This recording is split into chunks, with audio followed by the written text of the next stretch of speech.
In the May 2022 developer update from Visionary Realms, creators of the upcoming MMORPG Pantheon Rise of the Fallen, a question from the community asked what in-game holidays will look like in Pantheon. Will they mirror real-world celebrations, or will they be rooted in game lore? Here's the answer that they gave. So the answer here is we plan to have holidays native to the world of Terminus and the cultures and the people thereof. A few of them have already been established in the lore, if you're rabid enough to notice. As for real-world holiday celebrations, we're not as certain on that one. You know, on the one hand, they can break the holy seal of immersion. On the other hand, it's hard to deny that, you know, the warm feelings people get with celebrating certain celebrations. They no matter what world they belong to, they just seem to bring some joy. So we'll be pondering that one. But again, you know, there will be holidays of some sorts. I think the one really cool thing there is sort of if you know the lore very well, you might have already noticed some holidays that might appear. It's kind of cool. So I took that as a challenge to go through the released lore and see what had been said about the holidays on the Terminus calendar. And to be honest, it was pretty difficult. But with the help of a few of my lorehound friends in the community, like Crowsinger and Ben and I was able to piece together a calendar of important dates and corresponding celebrations. Some are more clearly defined than others, such as the actual name of the event, but keeping that in mind, let's look into what the lore says about the holidays on Terminus. Let's start with the elves of Fairthale. On their homeworld of Seolane, a once united people fractured in two when unprecedented strife attended their lands. A union with former foes, the beasts of Tor, allowed the northern elves to terrorize and pillage their kin in the southern and western lands of the planet. With divine aid, salvation was found by the hunted elves in a great tree in the eastern region, which would come to be known as Lumos, the Second Dawn. Their refuge was temporary, however, when Lumos was burned and desecrated by the northern elves, causing the refugees to again take flight. One of their gods offered hope. The Heartseed, the essence of Lumos, was given to them to one day see the magnificent tree regrown. They took the name Ashen Elves and painted their faces with the ash of Lumos in tribute. And on Terminus, the Elven era began with promise. Once a home was secured in the clefts of the Rhone Mountains, the Heartseed was planted with solemn ceremony. This tree they named Lucent, the Third Light. Between the years 9 IH and 450 IH, it's highly likely that this ceremony was the most important anniversary on the Elven calendar and celebrated annually. The lore notes, over the hundreds of intervening years, the Ashen Elves grew alongside the mountain and the Lucent tree. But history was waiting to again test the Elven people. In 450 IH, during the Deicide War, the Revenant ravaged Kingsreach, much like the Tormentiri of old did in the Eastern Valley. Once more the elves were forced to flee. Once more their holy tree was burned alive. Lucent the Third Light was extinguished, and the Ashen Elves took refuge, as did the other races of Terminus, in the Sanctums. On a side note here, if you want more information about the Sanctums, check out this video.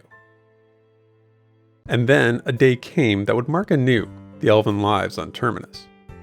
The lore notes, when the battle turned in their favor, the whole of the nation ran from the Silent Sanctum to their tortured giant, placing innumerable hands upon the trunk. There they felt a soft warmth, not from the smoldering husk, but the deepest part within. It was felt the glow of the Heartseed, drawing up through the fissures of axe heads, below the skin curled by the departed revenant flames. The tree was wounded, but alive, and thus was Fairthale herself. And with the rebirth of Lucent the Third Light, in that hour a new branch of elves sprung from the Ashen.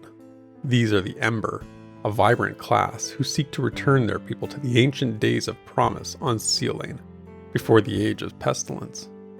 So clearly this is a defining moment in Elven society.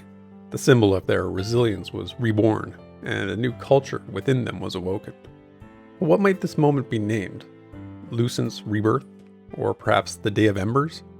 While the name isn't given in the lore, it does tell us this day became the chief holiday on their calendar, with feasts running a week prior and after the date.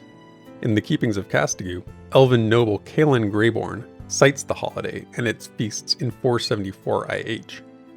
He notes, "Recently we held our Feast of Arms before the Archer's trial." So the celebration spans several weeks, includes contests of skill, and celebrates the elves' distinct, but not segregated, social structure. The darkmer of Rainfall also celebrate a moment that has defined their race. Yet perhaps celebrate isn't the correct term. To explain, the darkmer arrived on Terminus from their ocean homeworld of Issel in 450 IH. Plunged into Terminus's waters, the mer couldn't breathe. Nythir, their god of battle, sacrificed himself to allow a temporary habitable environment. When this failed, Sirenai, another of the darkmer deities, would sacrifice her immortality to give them physical form, and the mer were reborn as darkmer. Tragically, Sirenai was then killed out of rage for changing their physical nature by those that felt the transformation betrayed their true being. These were the Nythirian Red. The lore notes, many say the cries of anguish loosed that day still linger in the murky waters. The agony of losing Sirenai poisoned the mer hearts, as had the deadly oceans. Sorrow twisting into bitterness, then hate, until darkness consumed them. A dark moment that has darkened the nature of the race even further. And yet, this moment is the source of a lengthy commemoration on the calendar for the Dark Mer. It's noted, yet the fateful day of their arrival is marked by mourning, 1 week prior and 1 week after. Among the ceremony is a reading from The Day of Testimonies, a collection of witness accounts to the lamentable day. To learn more about the Day of Testimonies, I did make a video detailing it, which you can check out here. The Darkmer starting city, Sirenai's Rest, named in honor of their fallen deity, is likely to become a mournful, somber place during this 2-week period, where not only readings are held, but vigils for the lost glory of their race. As the Lord tells us, their native beauty, valor, and nobility have rusted down to bitter ornaments. What might this ceremony be named? Perhaps the Mourning of Sirenai, or maybe a less literal name such as Memories of Issel. Either way, it's certainly a notable time on the Terminus calendar. On the other end of the spectrum from the lament of the Darkmer are the Archai. Coming from a background of enslavement on their homeworld of Roa, the Archai have flourished in their new identity on an alien world. The lore notes, on Terminus, they're renowned for their culture of endurance, poise, and intrepidness, as well as a robust legacy of jubilation, song, and display. As such, you may expect that looking for times of celebration amongst the Archai should be relatively easy. However, their home on Terminus of Suroa, on the continent of Whitethaw, is spoken about little in the lore. It is mentioned in the Keepings of Castigu, when Kazas introduces Rel Siren of Suroa, the Isle of the Archai. The Archai's arrival on Terminus, notably in the same year as the Darkmer, isn't celebrated as theirs is. There is a tale, however, that describes an annual event in Suroa that would seem to bring the race together in celebration. And that is the return of the Mother Mage, or Bel Iris as she's more commonly known. Her story is one of transformation, both individually and of the Archai society, and it's well worth your time to learn. For our purposes here, it's enough to say that Bel Iris was raised in the Adahane monk traditions of the Archai, but avoided that traditional path to walk amongst the wizards of Terminus. A pioneer amongst her people, the lore tells us that her life is one of constant sojourning, returning to Suroa only once a year to deposit her knowledge and meet with the acolytes and instructors of the Adahane. During that yearly pilgrimage, she carries with her the sum of the knowledge acquired, spells and wisdoms from across the planet, held in her mind and deposited into the spell prisms.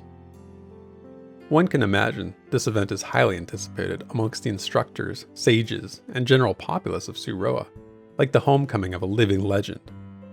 Although the date may be fluid, as the lore notes, she appears like a ghost, without warning, as if made from the gray mists that surround Suroa, edges of her gown cut from the thick vapor. She walks down the streets of the city with no desire for recognition, yet it attends her nonetheless. A holiday that comes once a year, but without regularity, does not make it any less of a holiday. And what might the Archai call this event? Could it be Mother Mage's return? Or what about Little Homecoming, as Suroa translates into Little Home in the common tongue? the Archai surely know how to mark the occasion. The humans of Terminus have seen both trial and tribulation in their time on the planet since arriving from their homeworld of vast Demeth. In overcoming these, a strong lineage of nobility has risen to the surface. This began with King Amensal and his unnamed queen founding the town of Havensong and leading the humans into the battles of the Deicide War. But it wasn't King Amensal's valiant death at the hands of one of their fallen deities that's commemorated on the humans' calendar. Rather, it's the actions of his son, Avendir. The lore notes, when the Deicide War turned in the favor of the Sacred Six races, Avendir gained a broad reputation for battlefront leadership, and also for his gift of stirring oration. His famed Speech of Souls is still repeated amongst the humans and elves, credited with reviving the hearts of the surviving dead, a reference to the broken-hearted victors of the war. It also appears this speech coincided with the founding of Thronefast. It's noted the first king out of the sanctum inspired his people with the founding of Thronefast, a coastal seat of power that flourished into the preeminent trade and commerce hub on Terminus. Such a presence was Avendir that he was even admired by the other races of Terminus. It's noted when Avendir died in 525, he was mourned on no less than half a dozen continents. It follows that there would be an annual celebration that involved honoring their fallen king, including a reading or proclamation of the Speech of Souls. Although not explicitly noted in the lore, there is reference to another festivity which may be a part of this grand celebration. The Book of the Avaloth, a tome detailing the human pantheon of deities, speaks to an event called the Feast of Accounts. Coursera, a deity known as the protector of the holy, is described in the lore as both a guardian and a guide to the pious and valiant. Temples of Coursera are described in lore as being places of unending choruses. The lore states, they are a tribute to constant worship.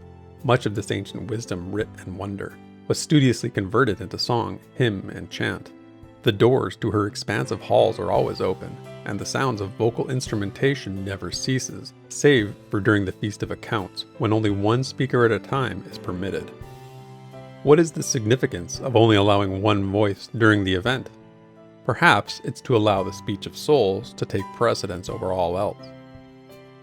So, what is this event called? Maybe it's the Founding, or Avendir's Legacy. Whatever its name, to be in Thronefast during this holiday would surely be a time of great inspiration. Finally, a global celebration may seem impossible given the diversity of the 9 races of Terminus, for there are few events which would warrant unanimous rejoicing. But there is one. And this, of course, would be the end of the Deicide War, a date which is at least recognized by 6 of the 9 races, if not celebrated. By way of history, the Sacred Six, as they've been referred to in the lore, that being the dwarves, elves, humans, Archai, darkmer, and ogres, came together to face the threat of the Revenant. These were twisted forms of another precursor race, the Jinto, which you can learn about more in this video here. It was at what is known as the Summit at Vesu that they declared their intent and strategy, namely to build the aforementioned sanctums. An edict was proclaimed, with the promise to return once the threat had been addressed. The lore notes, after days of fervent deliberations, each member planted the herald of their people in the crimson sands of Vesu, swearing fealty against the Revenant until the tide consumes or the suns avail. Hence, the 6 races, each in their own arena and with their own strength, countered the Revenant forces. The ogres and darkmer used the seas and forests of rainfall to gain an advantage. The dwarves and Archai sought to outlast the enemy in the frozen plains of Whitethaw, while the humans and elves met them on their own plains. And when the Revenant were driven to the scene of the final battle, the Deicide War came to a close in the year 486 IH. Yet, the start of the Frail Age came when the dignitaries of the Sacred Six returned to Vesu 5 months after the suns availed at Kadrahor, rather when 4 of the 6 did so. For many a midnight pact was broken in the light of this new day, but none so significant as the one founded on Vesu. This was a moment that the inhabitants of Terminus gained their liberty, yet also lost whatever bonds had been forged through war. And so, we're left to wonder if this is a moment scribed in the global calendar. Perhaps known as the Dissolution, it may serve as a reminder more than a celebration. I hope you've enjoyed this somewhat speculative look at the holidays of Terminus. If you enjoy learning about Pantheon's lore, I have an entire playlist dedicated to that right here. Or maybe you just want to keep up with the news about the development of Pantheon. For that, we do a weekly podcast called The Rewind, which you might be interested in. And if you want to join our community of MMO fans who are excited for Pantheon, hop into our Discord and get in on the discussions. But until next time, cheers, and thanks for watching.